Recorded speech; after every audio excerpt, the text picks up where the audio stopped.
Hey, this is Mr. S, and today we're going over Lesson 9. Is there something special about the wildebeest on the Serengeti? And our objectives for today are to develop a model that describes the direct and indirect relationships in the ecosystem, and use the model to help evaluate the claim that the wildebeest have an outsized influence on the stability of the Serengeti ecosystem. Evaluate the claim that wildebeests have an outside influence on the stability of the Serengeti ecosystem in order to determine the merits of an argument for protecting the wildebeest on the Serengeti in the future. So if you remember last class, we talked about the buffalo and wildebeest and how they decreased after 1975. And we looked at various things. Not disease, it wasn't predation, competition for resources, nor poaching could explain the decline of either population after 1975, while a drought led to a steeper decline in the population. So the one thing that we really saw was that the drought was a big issue, right? So take a second and reflect on what stood out to you about last time, and what did we learn about fire in the Serengeti? Alright, so now we're going to be comparing buffalo and wildebeest. And so things to think about are, how are the population trends different? And what might be the cause of this? And how could we make sure? So I want you to do the warm-up questions on the student activity sheet at the very top here. All the way here. Warm-up number 1 and number 2. And using this systems comparison chart, what possible factors have we discussed that could explain why these populations responded in different ways to change their environment? All right, so you can use your notes from last class to reflect on that. All right, and now we're thinking about what factors might affect the carrying capacity. So carrying capacity is how many animals can live in one place in the environment. Okay, so the carrying capacity we talked about before is the number of organisms an environment can hold. Okay, it can be people, it can be any organism. And so you'll see if there's populations, this is how much the population grows or falls, and over time. Usually you'll see a population grow until it reaches a certain point, and then it'll go down, and then it'll kind of stay like this. Okay, so this is the carrying capacity right there. And this is a very important concept you'll need to know for the summative evaluation, the tests at the end of this unit. So make sure you make note of this. And I'm going to ask you to think about how many, what are some possible factors that could affect this carrying capacity. So go ahead and think about that.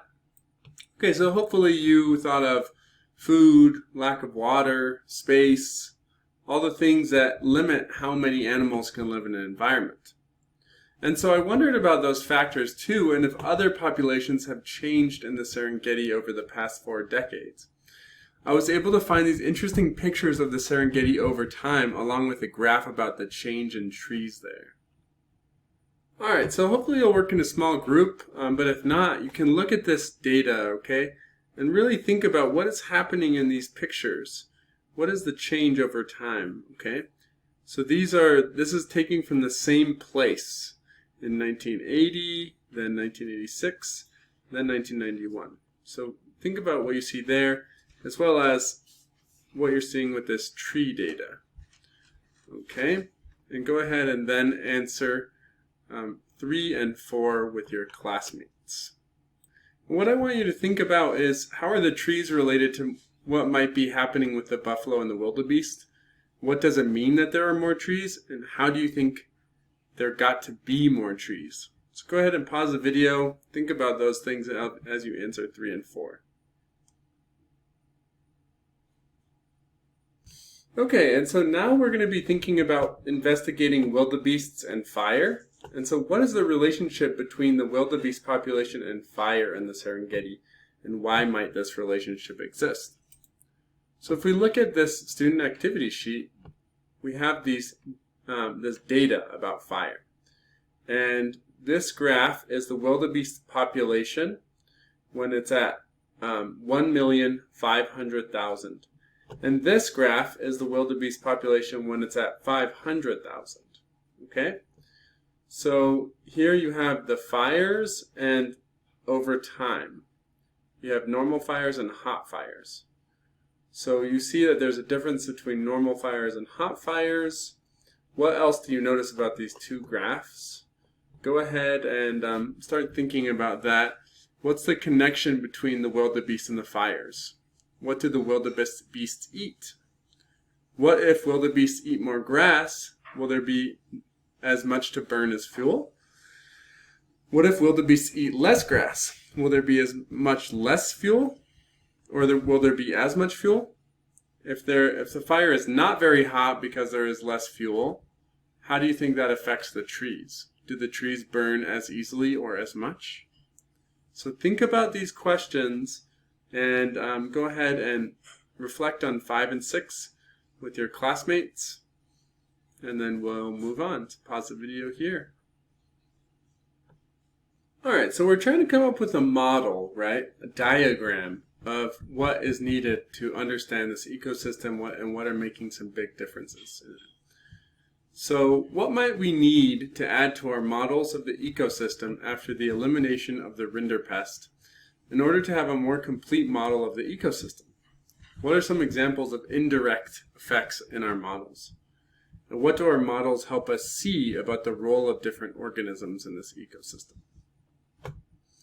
So you might say some organisms are at the center of the ecosystem. They have a lot of connections. We need to add trees to our models. We need to add fire. So we should be thinking about that model. All right. And so now we're going to be using question 9 to draw your model. Okay. So I'm going to want to see this when you're done. So make sure that you really focus on it. Now once you can draw it on a separate piece of paper if you'd like, and take a picture of it for me or bring it to me in class if we're in class, and draw a model of the wildebeest effect on the Serengeti ecosystem. So draw every different factor that we've learned about, rainfall, precipitation, the disease, the other animals, poaching, everything else, and create a diagram of how it connects to everything in the ecosystem. So here's your chance to be creative and draw as well. And now we're going to be thinking about the keystone species. So a keystone species is a plant or animal that plays an important and unique role in how an ecosystem functions. Without the keystone species, the ecosystem would be very different. One way scientists identify keystone species is to look at how changes to their abundance affect other organisms. Often there are many indirect effects of changes to the ecosystems. So I want you to either work in groups or individually to complete questions 10 and 11, evaluate the claim, and questions 12, 13, and 14, looking to the future in your student activity sheet. So this is intended as a sort of assessment of your learning, and the student activity sheet includes questions about keystone species and appropriate goals for conservation efforts. So last few things here, what are some of your thoughts for and against protecting this species, and do you think it will happen in the future? What do you recommend as far as protecting the wildebeest, and what are some of the arguments for protecting the wildebeest? If you want to see more, this is a web link of a place where you can monitor the health of the Serengeti ecosystem and actually contribute to the science. So if you're interested in this, you can go to this website and actually give information to help them identify parts of the ecosystem. So go ahead and check that out. And next lesson, we're going to apply what we learned about the Serengeti to other ecosystems and wrap this up. All right, thank you. Have a great day. Good luck.